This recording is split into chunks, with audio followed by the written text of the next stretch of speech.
Sus, Ginoo, boslot pala. Ayan o, butas pala. Agoy.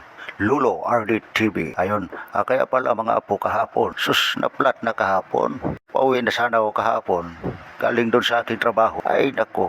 Nagbomba na naman ako ng aking gulong mabuti. Meron tayong bomba na maliit. Pangbomba. Hindi yung bomba na ano, puputok. Yung ano ba? Yung bomba lang. Pambomba ng gulong. Yun. Sus, Ginoo. Kaya pala, ay may butas pala mga apo. Pero maliit lang. Kasing laki lang ng karayom. Yun. Kaya matagal siya na napaplat.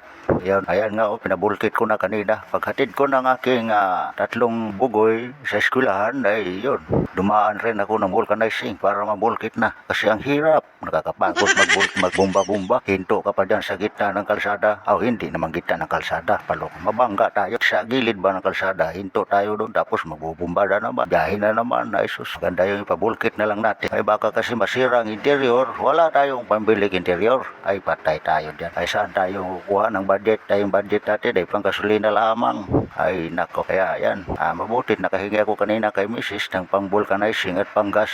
Ay okay kayo. Biyahe na naman tayo. Marami pa pala yung palitan dyan sa aking motor mga po. Palitan ng gulong yan sa huli. Manipis ng gulong ko dyan sa huli. Meron pang shock. Yung shock sa huli at saka yung shock dyan sa una. Yung sus, kadami pa ng palitan talaga ng aking motor talaga. Budget lang talaga ang wala. Baka naman may sponsor dyan. Joke lang.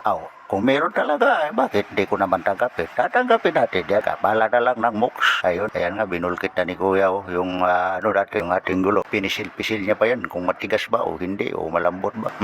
Malambot. Okay, tabi ka muna dyan. Ayun, bulkit ang lupit talaga. Binalik na. Ayun na. Sus, makabiyahe na tayong malayo dito. Ayan, maraming salamat. Bye-bye. Lulo RTV. Please subscribe and follow Lulo RTV.